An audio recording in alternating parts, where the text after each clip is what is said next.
Hello, and thank you so much, everybody, for joining from around the world for this important topic today. My name is Sally Alada, and I have been with you for several other webinars. I hope you've had a chance to attend some of my previous webinars as part of the Transforming to Agile webinar series. Our topic today will be around enterprise stable teams. Why is this so hard? A lot of our clients and organizations that are starting to adopt Agile run into this roadblock of realizing that if you're trying to do Agile, but you still have those traditional project teams that come together and then disseminate, and you're pulling people from one project versus another, it really creates a lack of stability for being able to focus and get work done. So we are going to explore this topic today and talk about some techniques and ways that you can move in this direction. So with a little bit of background, again, if you've watched any of my previous webinars, you already know who I am, but I will go through this briefly. I am the president of a company called Agile Transformation. We are passionate about helping organizations transform. I am one of the Agile experts for PMI and present on Agile and transforming to Agile. And I'm also the founder of agilityhealthradar.com, which is our Agile metrics and measurement tool. Many of you are already subscribers. Thank you for that on agilevideos.com, which is the fastest way to learn Agile. I'm very passionate about servant leadership, so you'll see me reference that whenever I can. These are my kids, so I'm also a busy mom, and I have 3 beautiful children in addition to running an awesome business. Okay, so this is the engagement portion, my friends. I'd like you to think about when you reflect back on what are the top challenges that your company and your teams are facing with getting portfolio projects completed. So the portfolio comes up with all these new ideas, these new projects, and somehow they're supposed to flow down to the team and get done effectively and efficiently. What are the top gaps that you have experienced with getting these projects and initiatives done? Go ahead in the chat and start submitting some of your responses. Competing initiatives, communication, shared resourcing and defining the scope, production support issues, getting the actual resources, resource availability, cross-project planning, shifting priorities, scope, resource and money, people losing interest in the project, shifting priorities again, competing priorities. Okay, that's a popular one. Cross-project resource balance, management commitment, team members, taking responsibility for the deliverables, motivation, people leaving the company, well, that's never good. Conflict of interest, changing in requirements. Okay, great. Those are all awesome ideas. So let's go ahead and dig deeper and explore those. So what this slide shows, and again, remember you guys, you can go to full screen mode if you can't read the text, and so that you can actually see what I'm talking about here. And let me go ahead and grab my little pointer. So the top reasons why organizations are moving, and I'm not just going to say to Agile, to what I'm going to call now enterprise business agility. They really are realizing the transformation needs to be not just an Agile transformation at the team level, but think of it an Agile and lean transformation at the enterprise level. The causes for this is the root causes that you actually mentioned. So slow time to market, taking too long to deliver value, competing business priorities, I think that was a top hit with all of you here, silos and handoffs and lack of communication and trust between departments, limited subject matter experts. We're going to talk about that today because that's one of the top challenges with moving to stable teams. No focus, multitasking. Several people are working on several projects at the same time. Starting too many initiatives, and I call it the false illusion of progress. By starting so many things, everybody feels comfortable that their project's being worked on, but in reality, we're actually slowing down. We're not really getting much done. No ROI or value measurement or alignment to the strategy. Cross-team dependencies, you guys mentioned that one too. Different priorities, external vendors, basically how do we manage across multiple teams. No end-to-end visibility into the deliverables or the capacity. Teams are system technology focused rather than customer focused. So teams get really passionate about the system they're maintaining, the technology that they're into, the new gadget that they're working on, but not necessarily are we actually delivering results to the business. Specialized roles, not my task thinking. Heavy engineering practices, no automation, so it takes a long time to get anything actually out the door and tested. Unrealistic estimates and due dates set by the wrong people. We have more demand than we have our capacity, which is our appetite is too big. There's no true enterprise capacity measurement, and we have a heavy focus on existing customers and systems, but no capacity to grow. We're going to talk about that today too. Gartner has the transform, run, grow classes of services, and we will talk about how that impacts when all of your teams are working on the run and the grow, and no teams are working on the transformation work. So let me introduce you to the concept of this enterprise business agility, and then we'll dig deeper into the various portions of it. So enterprise business agility is really something that we've developed because we've worked with so many customers and clients right now that are trying to transform, and quite frankly, it's way beyond just an agile transformation at the team level. They're saying, look, we really need to adapt to extremely changing business needs. We need to be more competitive. Our market's being disrupted. We need to be more customer-centric and focused. And so the pillars that are the most common ones that we work with now are the customer seat at the table. And a lot of this is the CX work that your organization's probably working on. How can we get better at understanding who our customers are, building personas and journey maps for them, figuring out if we're actually solving the right problem, or are we just making assumptions that we know what their problem is. Beginning to leverage the lean startup by using experiments and hypotheses, defining MVPs, which are minimum viable products or minimal marketable products, and then validating. When something moves to production, validating that this is really what the customer wanted, getting feedback, and then doing it again. So this pillar is really concerned about, again, customer seat at the table. Lean portfolio management is really around at the enterprise level, starting to take your large projects and strategic initiatives and break them down into quarterly size deliverables, making sure they strategically align to what's actually valuable, and then doing some real, what I call demand and capacity management. I actually have a wonderful picture I will share with you here later that shows you a visual wall that displays what we call the ECC room, the Enterprise Clarity Room, that shows you teams and what they're working on in a very visual way. And then obviously beginning to shift the finance and governance model of your organization to be more agile friendly and centered around not just funding projects, but actually realizing that they're stable teams and you could allocate your funds differently. Stable teams, this is where we are going to focus our conversation today. And we're going to talk about team design and rollout, stability and allocation, the role of the manager and how that needs to be transitioned, and then the concept of communities of practice and enabling teams. The fourth pillar is the Agile framework and mindset, which this is really about teaching Agile and Scrum and Kanban to the teams. And again, I'm going to be biased and tell you, Agile and Scrum don't just apply to software teams. We have business teams, operations, claims departments, finance, HR, marketing, learning and development departments leveraging Agile practices. Agile is a way of managing work. So you're going to take some of these Agile methods and apply them within whatever those teams are in a way that fits their type of work. Agile planning is really around learning how to plan at the team level, but also scale planning at the program level.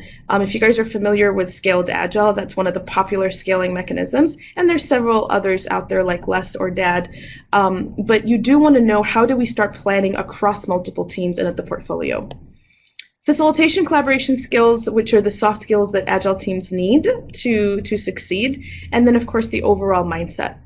Leadership and culture, I won't go through this in detail, but you would be kidding yourself if you think that you can adopt Agile and Lean at the enterprise level successfully without educating and transforming your leadership team.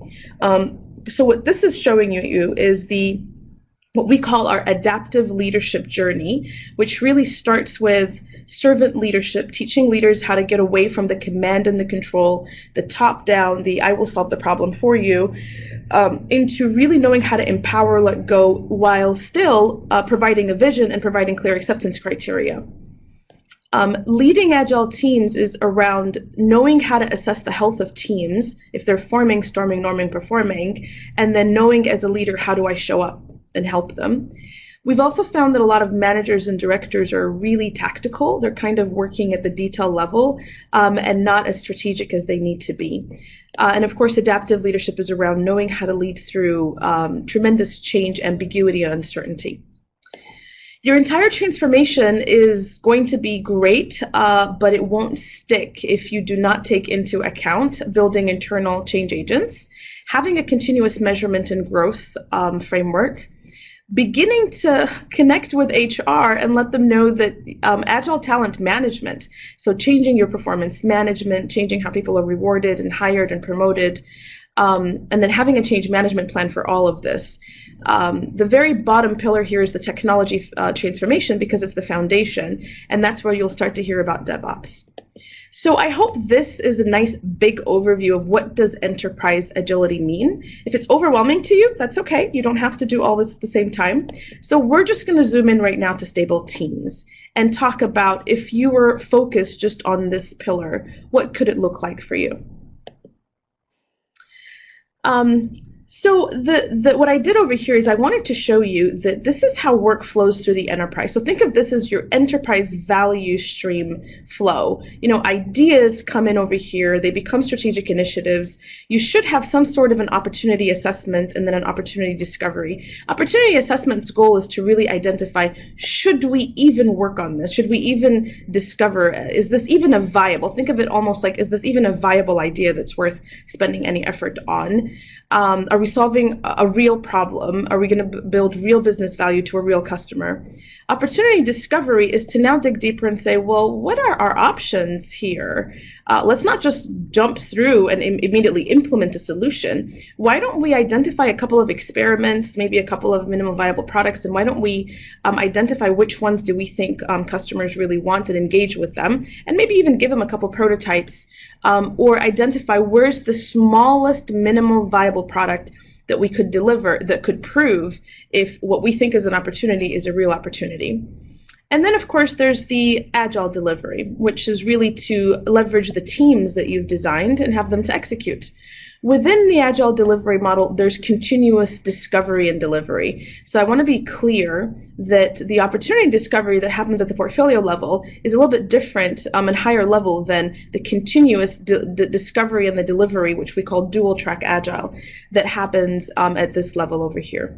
Now, the interesting thing you should think about is within your capacity, because this is your teams, all of your teams are here. Not only are they getting this work from you, they're also getting operational and run the business work. So think about the competing priorities that happen within this area. It's really because of the two competing priorities that come not only from the strategic initiatives competing, but I also have some run the business and support work that's happening here. The pillars that I mentioned to you in our EBA framework, this is where they align. So lean portfolio management and customer seat at the table really are trying to solve demand management. Stable teams and Agile framework or mindset are really helping us improve our delivery. And then, of course, make it stick and culture transformation are all throughout. And the technology transformation helps more with the delivery side. I'm not going to go through this picture in more detail because it might be overwhelming right now, but this is a detailed view of the EBA, and this is the part we're going to focus on. Who are the right teams? How do we design them? They all need to have backlogs. Where should their backlogs be fed from? So this is sort of the program or release train or product line. And then what is the enterprise portfolio that needs to feed those release trains? This idea is really what we talk about as stable teams. We need to start creating this 3 layers of how work gets prioritized and dropped into the team.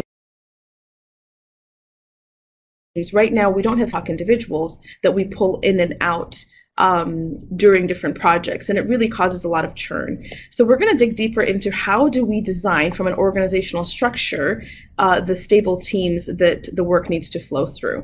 And you'll see over here that there's different thoughts.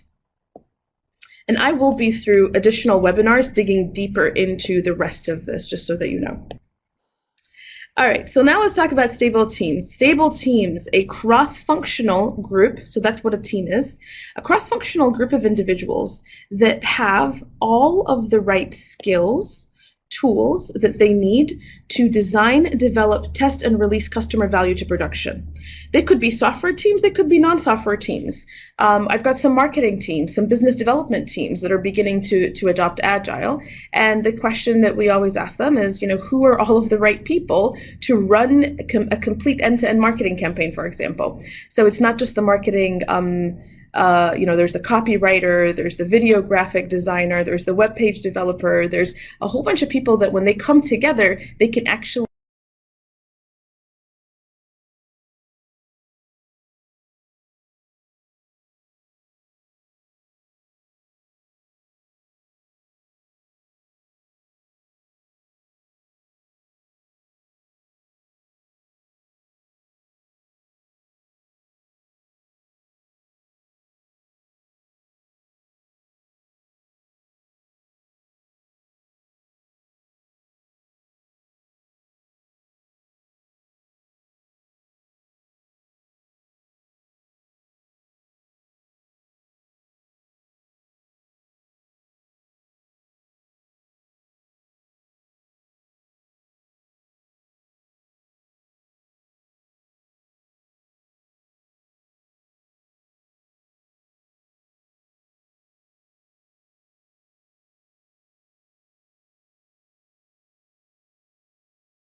Hey everybody, can you hear me now? Yes, yes. Okay, perfect. Thank you. I have no idea what just happened. I found myself talking to myself. Okay, so let's continue. I love that some of you got emotional that it was off. You must be really into the topic, which is great. I've got your attention. Okay, so we were saying that this cross-functional group of people really can deliver end-to-end value. They remain together and intact for the long term, existing throughout different projects and deliverables, and aligned with other teams to deliver end-to-end customer value. The team is co-located physically, or they collaborate virtually and they work together daily to leverage Agile. Okay, so think about that for a second, what we're trying to say here, guys. Like, really think about this. We're saying instead of taking people to the work and pulling John and Adam from this priority and that priority and have them work on all these separate priorities, we're saying keep the team together and just change their backlog, change what they're working on. Allow them to go through, what we call forming, storming, norming, performing as a team and just change their backlog. So let's dig deeper into this concept now. So we're kind of saying instead of having functional teams that hand off work to each other, we really want to design a cross-functional team. It was really interesting because I was with a customer a few weeks ago, and they've been doing Agile for a couple years now, and they really felt comfortable that they feel like they're doing it well. And when we kind of put up their stable teams and who they have right now, and I began to describe to them what the fact that a stable team is truly cross-functional and has all of the right people, they said, well, then I don't think our teams are truly cross-functional because we still have to go to the copyright department to get somebody to write us a copy, which is a document or something that they need to put on the website. And if we have a marketing campaign, we need to engage an analyst from the analyst department. And I said, do you feel like by having that individual as part of your team, you could be more effective and efficient and get work done faster? And they said, yeah, absolutely. So it's almost like they had their first level of design and they kind of did a great job, but they had a lot of IT folks. And then what they realized is really that the business people that they needed were not integrated as part of the team. And that's okay, guys. I don't want you to be hard on yourself. A lot of times when you're designing stable teams, you're going to find that your first version of the design is not perfect. And as the team begins to struggle with more handoffs and dependencies, you'll start to realize, well, who else do I need? Now, the trick with all this is a typical team size in Agile is 7 plus or minus 2, with a team being about maybe 9, 10, 11, potentially maximum 12 people. So you are going to have to look deep in yourself to make sure that if you have one team and you're saying, I need 25 people to be able to get one small deliverable done, 25 different people, then you have too much of a segregation of skill set. You're going to have to figure out if there's some people that can play other roles. It should not take 25 different people to get one small deliverable done within a sprint. So that's a consideration. So the high performance culture, if you guys have watched any of my webinars before, you've probably already seen this, so I'm going to go through it fast. What's the objective of this enterprise business agility transformation? It's clarity. Organizations right now, I really don't think have clarity on who they are and how they should behave, but what is important right now and why. And that clarity should happen at the individual level, the team, the program, and the portfolio. Focus. Please allow people to finish what they get started. You need to have an approach that manages a lot of what I call the shining objects, the new ideas, the new priorities. So make sure that within the Agile process and within the structure of this, that instead of multitasking people, that you are allowing them to focus. And we'll talk about how stable teams helps with that. Predictable execution. Predictable execution is really around making sure that what we do at the team level, at the program level, it's all very predictable. You know, teams are operating in a predictable manner in terms of their planning, their execution, their operations. All right, and then of course in the middle there is a healthy culture. We want to make sure that people are healthy and happy doing what they're doing it. So think of the three outside objectives are more process, and the inside one's a culture. Multitasking game. If you guys have ever played this game, I really love it. I love actually playing with executives, in front of executives. Basically what we do is we take one individual and we call them the team. And then we have that individual, they basically have 4 customers, 4 different people. And those 4 different people all want this individual to write their name. So just think about it. That's really simple. I'm here, I'm Sally. 4 of you guys are my customers and you want me to write your name down. And that's all I'm trying to do. So for customer 1, 2, 3, 4, that's my objective. Now, what I like to show them is there's 3 different ways of getting this project done. The no customer shall wait means that every individual can give me a letter and scream it out loud. So, you know, customer 1's going to say S, customer 2 is going to say K, customer 3 is going to say J, in whatever order they want to. And as you guys can guess, Jack is the one that screams the loudest. And Jack always gets his way, so his voice is very loud, so he gets his name written. Sarah, poor thing, is actually kind of a quiet customer, so as you can see we have bugs and defects. We've made mistakes as we wrote her name, but the interesting thing about this is to reflect on how many seconds it took for us to do this. Then we're going to try it with the each customer has a turn. Each customer has a turn means that every customer gets 1 letter and then another letter. So we're going to write S, and then customer 2 will give me a K, customer 3 will give me a J, see how we just controlled Jack there, 4 will give me an A, and then we'll go back again. Now this is the result that we've got here. This is going to feel a lot more organized. It's what I call keep the peace. You know, you're starting a lot of different things, but you're not necessarily finishing them. And it's going to feel a lot like waterfall, because you'll notice in the numbers that nothing really gets done until all the projects get done, because all of them are waiting for each other. The one customer at a time is an interesting approach based on value. So this is when I explained to the executives that some smart consultant came in and told us about lean portfolio management and said, we're going to get work done faster if we can organize our customers by business value and actually finish one at a time and get it done by the same individual. And so Sarah got her name done in 6 seconds, Carrie in 12, Jack in 17, Alex in 22.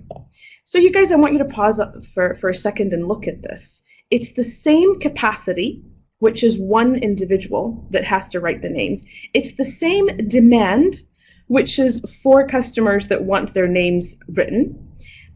Look at the difference here, you guys. Look at how long it takes to get work done. It took me 6 seconds and I delivered the highest value to production. It took so look at poor Sarah. 36 seconds over here was the longest that it took. When we look at this last approach, Alex, who happens to be the number 4 in priority, got done in 22 seconds. So he pretty much beat everyone here and beat almost everyone here.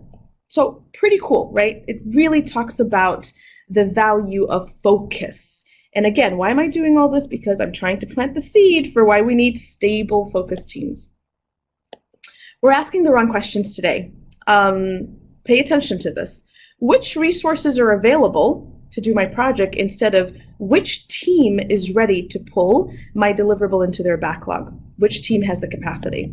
Today we say, how can I have an enterprise view of my resources? I need to know how many people do I have and how many hours they're available. Instead of, how can I have an enterprise view of my delivery teams? How many teams do you have, and what has been their capacity to deliver in the last quarter? Most companies today cannot answer the question of how many teams do they really have? How many of them are delivery, strategic delivery teams? How many of them are service and support teams? And how many of them are business operations teams? Which is very difficult because they don't view themselves as teams. Which manager, this is my favorite, which manager do I need to negotiate with to get John? Because I really want John on my team. He's so good. He's got the right skill. Instead of, in the future, which product owner has the team with the skills that I need? Let me go negotiate with that product owner, or let me make sure that in their next prioritization meeting, they have my deliverable. But you can no longer start dragging John out of a team to do your work, because that's what causes the multitasking effect. Pushing projects and people beyond their capacity actually causes the whole thing to slow down. You think you're moving faster, but you're actually extremely slow compared to the real velocity that you could have. So now let's dig deeper. Let's get to some meat. Again, if you have already watched many of my webinars, you're going to really be sick and tired of me talking about the basic team structure. You're going to be like, come on, Sally, we've talked about this 100 times, but some of you are new, and I have to level set. A basic Agile team has a product owner from the business who tells us what to work on, why, and in what order. They have a team facilitator or a scrum master who helps make sure that the team is healthy, impediments are removed. And then we have a solution lead. And the solution lead is someone who can help us figure out the how do we get there, someone who's technical or a business expert if this is a business team that can help us solve the problems, but also mentor and coach the individuals within the team. There is a cross-functional group of people that can get the backlog items to done. And a basic Agile team should have measurement. They should show us every sprint or every 2 weeks, every 3 weeks, what are they actually getting done? What value are they delivering? All right, this all looks good. This is the team. Multi-team. Now let's get into a big picture. So without being overwhelmed, let's again explain. If I have multiple teams that need to work on a common area, this is where we talk about scaling Agile. Now, what do we call this entity here? I cannot even tell you the number of different things that I've heard. This could be a program team. This could be a release train from Scaled Agile, right? So all these teams basically get their priorities from the release train from Agile. This could be a product leadership team. So all these teams are working on XYZ product area. You could also organize more and more of these into value streams, right? So value streams are maybe a collection of sub-programs, sub-product lines. There should be an enterprise portfolio where all of our priorities and our strategic initiatives get prioritized into quarterly deliverables and then fed into whatever these work management teams are that you want to call them. And then they take the work, break it down into more detail, and then give them to the teams. The other thing in the stable teams model that you should be aware of, like I mentioned, there's 2 ways work can come in, either strategic work, or remember that operations work, service and support, keep the lights on work, that's also coming here. So when we're designing our teams, you gotta figure out, what are you gonna do with the support work? Are you gonna have every team do strategic and support? Are you going to say, no, I want these 2 teams to be strategic and I want this team to handle the support for this specific swim lane? That is a very important decision that you will need to consider and think about. All right, let's look over here. We have a concept of the communities of practice and the enabling teams. I really want you to think about this for a second. If we go from one extreme, which is functional teams, handing off work to each other, then obviously we know that's very inefficient. So now we're saying, let's go to cross-functional teams. Well, the problem you're going to run into is standards and best practices are all going to fall apart if you do not have communities of practice. Communities of practice are a way for developers, testers, engineers, project managers, product owners, people that are really interested in a specific discipline to come back together and say, what are our standards? What are our best practices? What are the right tools for us to use? How can we make sure that we are doing things consistently? So think of every member of a cross-functional stable team should also be a member of a community of practice. The popular ones that I've seen are, some of them are role-based, so they could be a Scrum Master community of practice, a product owner. I've seen a manager community of practice. We've initiated sometimes directors community of practice.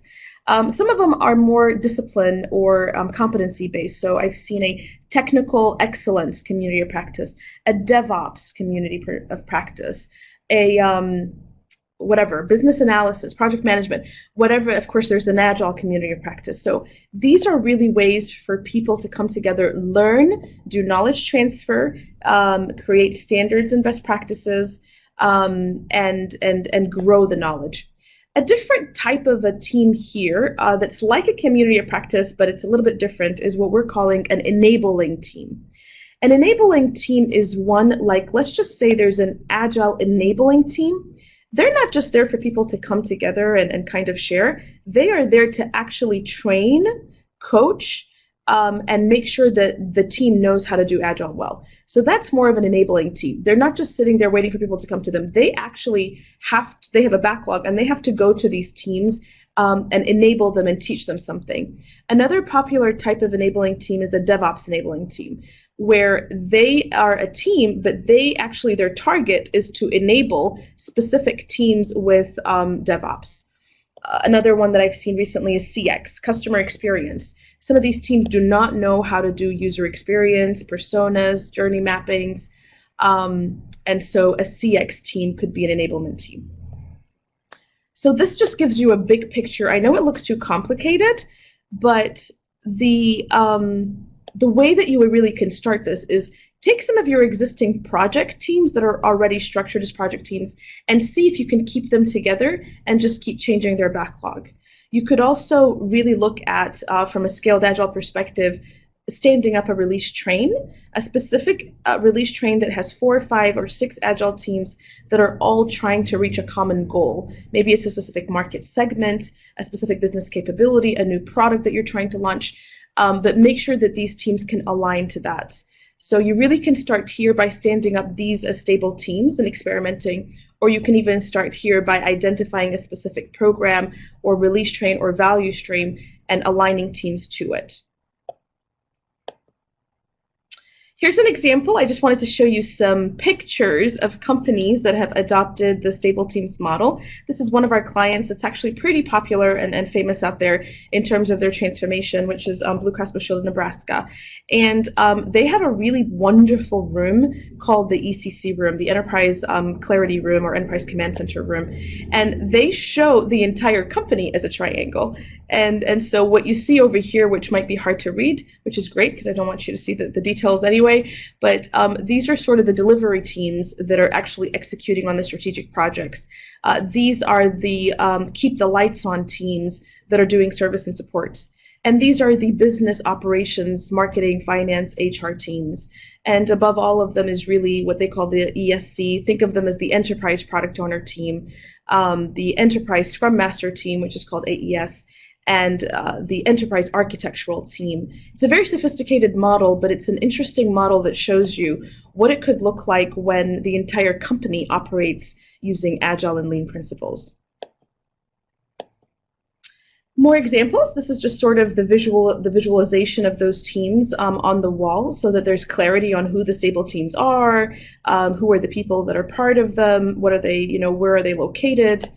And this is another example from another customer that in their ECC room, they like to show the portfolio Kanban wall on the left side, and on the right side here are the teams, and here's what they're currently working on for Q2. And this is a group of customers and business professionals that are all coming together cross-functionally, technology, business, IT, PMO, and they're moving things up and down during this quarterly big room portfolio planning workshop. I think visualization is powerful. So I'm sharing these pictures with you because I think talking about it conceptually is one thing, theoretically, and then seeing the power of knowing who your teams are and what are they working on now, and what do you want them to work on in the next quarter, is amazing. And the other thing I want you to reflect on here is there is really no software that I know of that could give you the power of 10 to 15 people immediately prioritizing. Well, maybe there is a software. Let me take that back. I think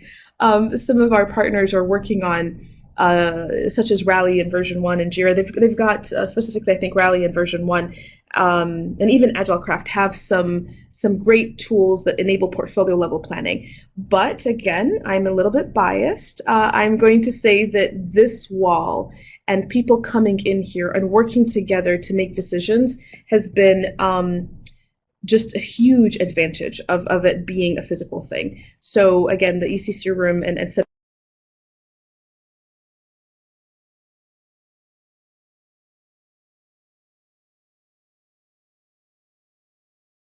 up an ECC room is some design questions that are going to be challenging. Here's some that, I mean, there's more, honestly, there's probably 25 to 30 different hard questions you're going to have to tackle, but here's a few of them. What are all of the right cross-functional skills we need to include in the team so they can deliver end-to-end value? So who are all those right people that I need to include? That's kind of at the very beginning. And do they have the right skill sets? And if they don't have the right skill sets, how will we train them? How will they learn? How do we solve the project versus support work problem so teams can focus? Are we going to let teams do 50% support, 50% projects? Are we going to let teams focus on strategic initiatives and some other teams do more service and support? How will this impact the role of our managers? Remember, your managers today, all they do, a lot of what they do is resource shuffling, moving people around, deprioritizing, telling people what tasks to work on, firefighting. A lot of that goes away when you go through a very, like you just saw on that wall, a quarterly portfolio planning session where we know exactly where we're, the stable teams are right there. We're not necessarily constantly shuffling people around. The role of the manager really shifts, and I'll talk about that in the following slide. How do we handle shared resources and people that are what I call subject matter experts, but they have specialized knowledge? Everybody wants them. Everybody wants John on the project because John's the only one that knows how to do the XYZ system or has the ABC skill set. Where do you even start? Do you go all in and just redesign all of your teams and your entire portfolio? Do you start with a specific value stream? Do you start with a specific program?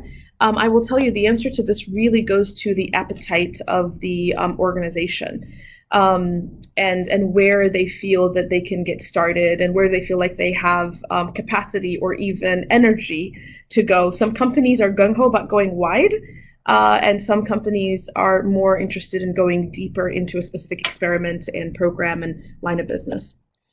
What are the supporting teams that you need? Remember, we talked about enablement teams, communities of practice. What are the main ones that you need to set up at the beginning? Which teams will be end-to-end teams, which we call feature teams, and which teams will be supporting? What I mean by that is some of the teams that you design are really end-to-end teams. They can actually get something done and move it to production all the way for the customer.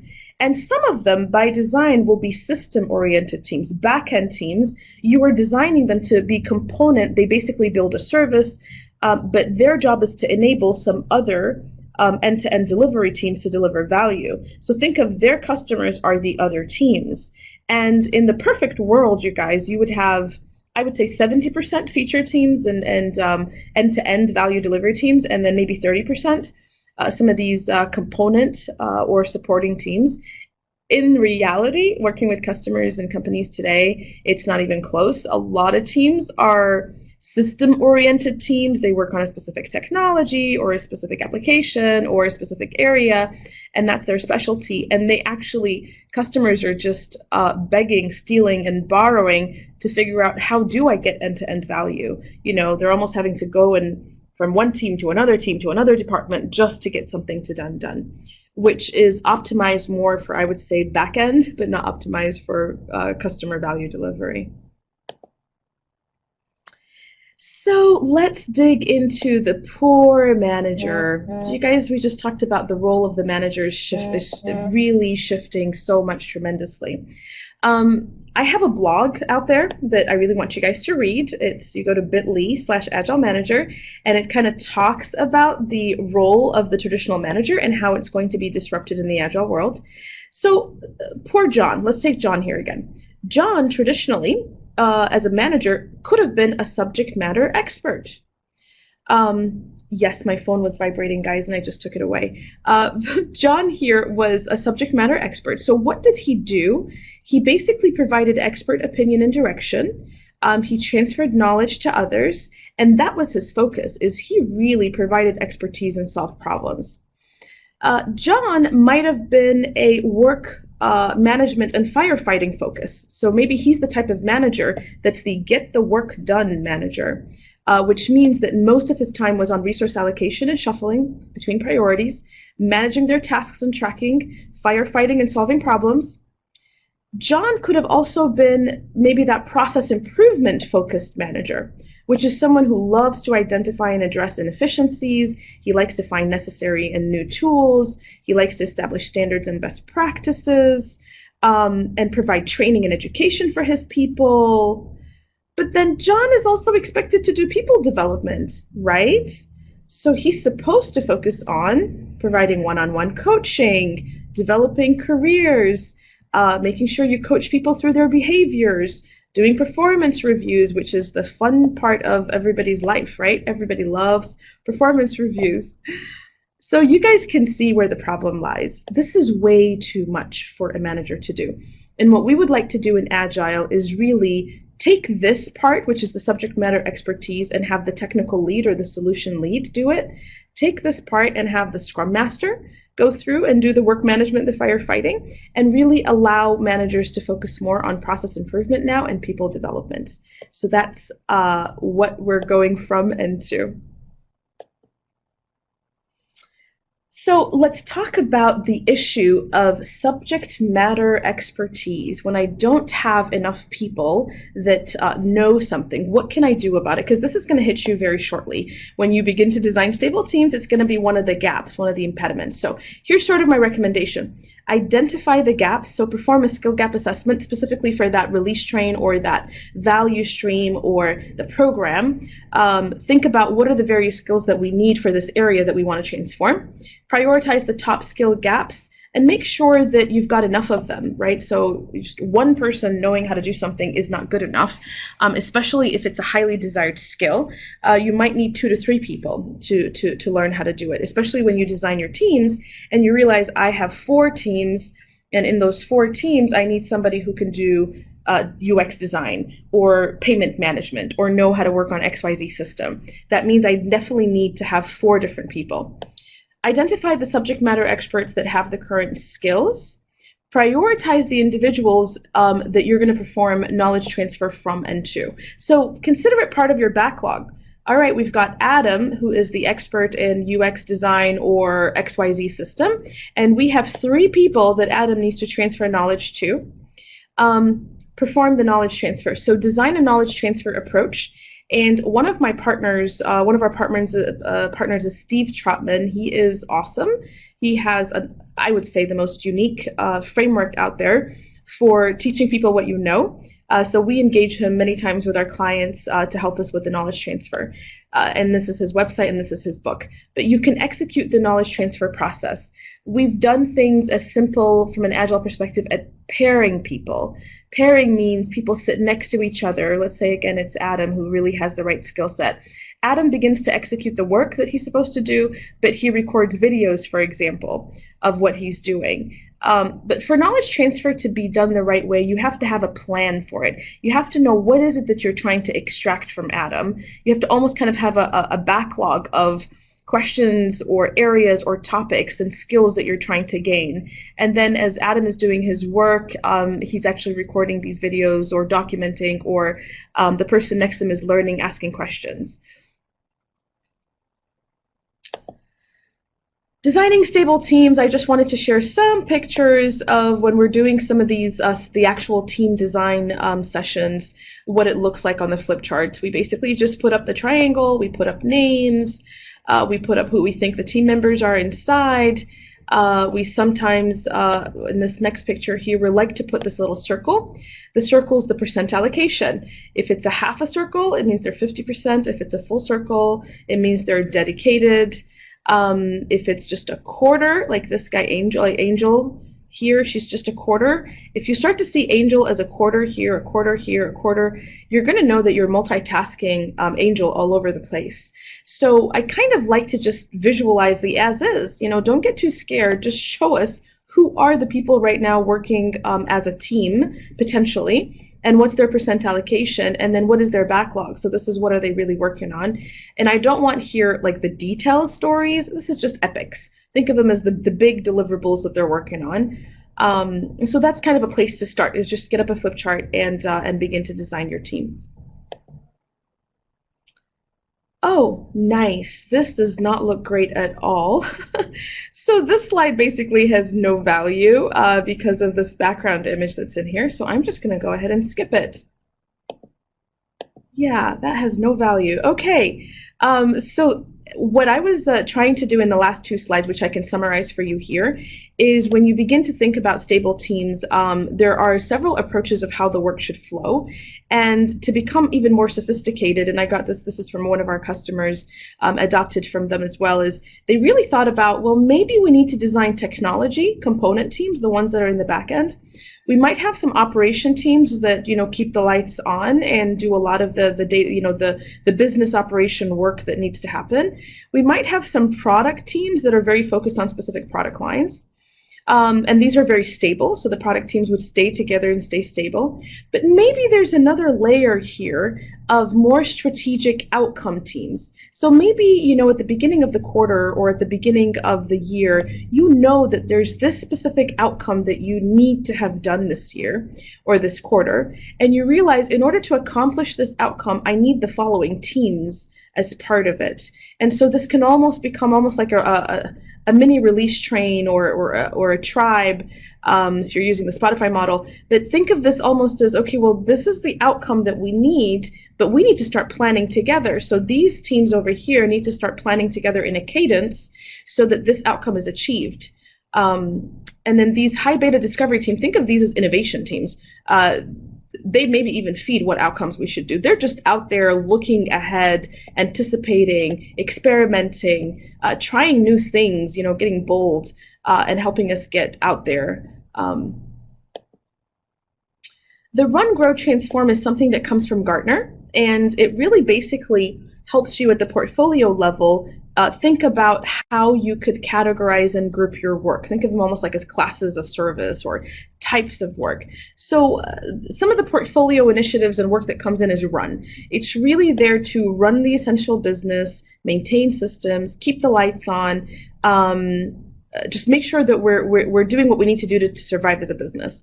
Grow is really about generating money. And so there's a lot of, I would say, a lot of strategic projects that come in that also align to grow, which is making money, supporting sales and marketing, enhancing, extending, or differentiating our current projects or current services that we offer, meeting existing customer demands and needs. Transform, if I had to summarize for you what a lot of executives need to do right now, a lot of them are desperately trying to transform their company and transform who they are and what products. But the problem is most of their teams are working on run and grow, and they're just overwhelmed here. And so they're not finding capacity to do new products, strategic innovations, finding new income streams, identifying new customer and segment markets. So a lot of what we've been doing when we design the stable teams, like level 2 and level 3 versions, is to figure out how do we free up some of the capacity from here to work on transform. All right, so the one of the last things I wanted to share here, again related to the run transform, is just a simple table. We kind of put this up even on our flip chart to figure out, okay, if these are the teams that I have right now within this value stream or within this area that I want to transform. Like team 1 today, what they do is they are 50% run and 50% grow. And you're making a decision to make them 100% only run in the future. Team 2 today does 30% run of business, 50% of their backlog is grow, and they're trying to work on some transformational work. In the future, you said, nope, I don't want you to do any of the grow work. I just want you to work on transformations, which are new strategic projects that enable new functionality for us, new markets, but I will give you 20% to support existing business because some of the key people on this team need to do that. Another approach is I could say, well, this team is doing run right now and grow, but you're taking all of their capacity and saying, I want you 100% dedicated to new development and new business and innovation. That's a strategic decision that you're making. So this just hopefully visualizing that helps you make that decision on where should I allocate the team's time and focus. So let me kind of wrap up, and I also do want to take any questions that you guys have. If you do have a question for me, make sure you put the word question in capital letters, and my Derek here will help me copy it to the question area. So in summary, stable teams is a major transformation. I hope that you did not get the impression that this is easy or this is simple or this is not a chance. This is a real transformation. Many times you're going to need sort of sponsors from both the business and the IT side to be able to manage this. The engagement that's needed and education for leaders is absolutely critical from both the business, the IT, the PMO, and for HR. You will need to form a transformation team to lead the effort along with a trusted partner. Obviously, we're a trusted partner, but what we found is this is just not easy. And having gone through it several times, and I will tell you, there's also not just a clean slate, this is exactly how you do it, a template that you could just sort of copy and paste into your organization. Stable teams really is one of the hardest ones because it relates a lot to who you are as a company. How do you want to align the teams? What do you consider your value streams? How do you want to organize people? And it could ruffle some feathers because, like I said, managers could get really excited about this or they could get really nervous. People could get really excited or get extremely nervous about being part of the stable teams. My advice to you is to get very, very comfortable with experimenting, inspecting, and adapting. You're going to have to learn to be comfortable with ambiguity and to learn from mistakes and to take them as learnings, not necessarily mistakes, because you'll go through several iterations before you get it right. But engage people. If you engage people, if you engage the teams themselves in the design, if you engage the managers, if you make it fun, if you kind of go with a rah-rah, and I'm really big on marketing and selling this and creating excitement and energy, then everybody knows this makes sense. This makes so much logical sense. It's what they need. And they all become part of the vision of the how. How will we get there? Plan ahead for this change and its impact on managers, and then generate excitement and energy. And this is what I was just saying. Engage everybody in understanding the why. Why are we doing this?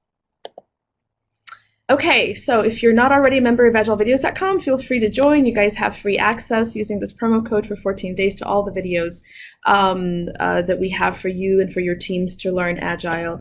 If you download the slides of what I just shared with you, you can go to tinyurl.com/agiletraining. Now let me go ahead and take some questions. Okay, Derek, you're copying some of the questions for me, right? In the presenter's notes. All right, so we've got a question from Mahmoud. You're saying, can you go back to slide 10 and elaborate on a high performance culture, please? So Mahmoud, I've actually spoken, there's a couple of webinars out there where I dig deeper into the, and I think one of the webinars is called, actually even on agilevideos.com, Mahmoud, I think it's the, Transforming to an Agile PMO. Gosh, I can't remember. Sorry, I can't even remember the name of the actual webinar. But on several of my previous webinars that I just recently did, you'll be able to see what does clarity mean, focus, predictable execution, and healthy culture.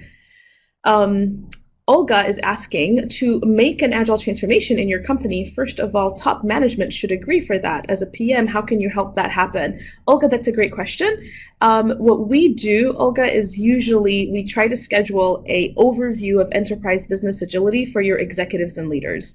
That is the first place I would recommend that you start. And that's how we honestly instigate a lot of transformations. We just educate them first. We say, look, here's the 6 pillars. Here's what it takes.